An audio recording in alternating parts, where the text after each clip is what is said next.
Olá pessoal, tudo bem com vocês? Eu sou a Simone, estou aqui trabalhando com vocês a matéria de avaliação mercadológica. Na aula anterior a gente estudou o artigo 464 do CPC e agora a gente vai passar para o artigo 465. Vamos lá? O artigo 465 ele diz o seguinte: o juiz nomeará perito especializado no objeto da perícia e fixará de imediato o prazo para entrega do laudo. Ou seja, você quando for nomeado perito, você já vai saber de imediato qual é o prazo que você tem para trabalhar naquele laudo, certo? Atente-se à questão do prazo, porque isso é uma coisa muito importante agora no novo CPC. O parágrafo 1º diz o seguinte: incumbe às partes, dentro de 15 dias, contados da intimação do despacho de nomeação do perito, arguir o impedimento ou a suspeição do perito, se for o caso, indicar assistente técnico e apresentar os quesitos. Então, isso a gente já tinha visto também um pouquinho antes, né, em outra aula, mas as partes, elas têm, a partir da nomeação, elas têm 15 dias. Para arguir o impedimento, a gente já viu quais são essas causas, não é? Para indicar o assistente técnico e o mais importante, para apresentar os quesitos. O mais importante para você, logicamente. Porque nos quesitos, é em cima dos quesitos que você vai trabalhar o seu laudo. Já você, ciente da nomeação, você como perito do juízo, apresentará em 5 dias sua proposta de honorários, o currículo com comprovação de especialização e os contatos profissionais, principalmente o e-mail, porque todas as intimações elas vão ser dirigidas para o seu e-mail, então essa informação não pode faltar, certo? Então, o que é importante aqui a gente verificar? Como é feita uma proposta de honorários?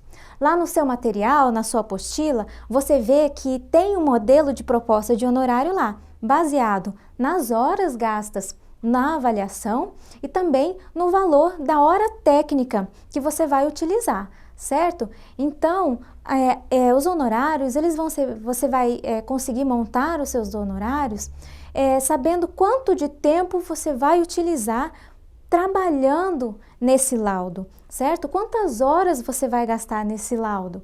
E isso é para tudo, todas as diligências que você tiver que fazer, o tempo de deslocamento, o tempo para você elaborar o laudo, sabe? Todas essas questões, tudo isso conta na sua proposta de orçamento.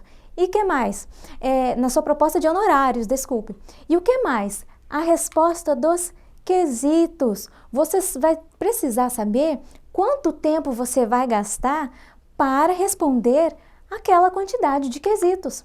Mas veja, você só tem 5 dias a partir da nomeação para apresentar os seus honorários, mas a parte tem 15 dias para apresentar os quesitos. Então, é muito possível que você pegue um processo e você precise fazer uma proposta de honorários, mas dentro do processo ainda não tenha os quesitos. Isso não é impedimento para você elaborar a sua proposta. O que você precisa se atentar no processo são as partes, as peças processuais que vão te dar as informações para você se situar naquele processo, certo? Então, dá uma boa olhadinha ali na petição inicial, nos documentos que já existem dentro do processo, porque através disso você vai ter uma boa noção de como vai ser o seu trabalho, de como vão ser os quesitos das partes, os assistentes, certo?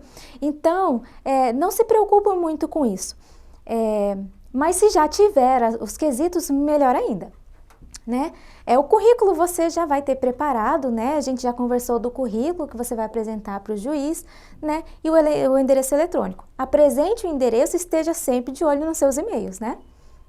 O artigo 3º, o parágrafo 3º diz o seguinte: as partes serão intimadas da proposta de honorários para, querendo, manifestar-se no prazo comum de 5 dias após o que o juiz arbitrará o valor, intimando-se as partes para o fim do artigo 95. O artigo 95, ele fala sobre a remuneração do assistente, o pagamento, certo? Então, a parte que houver requerido a perícia, precisa depositar o valor dos honorários.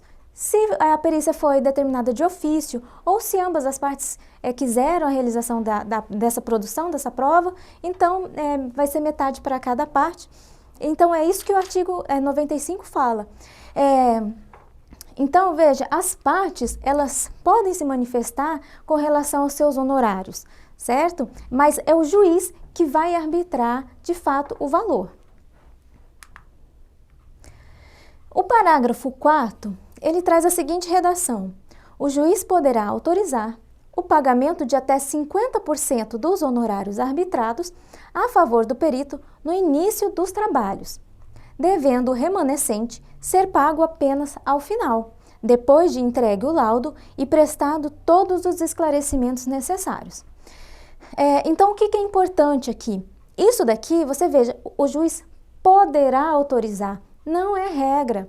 Então, é importante você fazer esse pedido, que você peça para o juiz que seja depositado 100% do valor dos honorários em juízo e que 50% já seja disponibilizado para você antes mesmo do início dos serviços.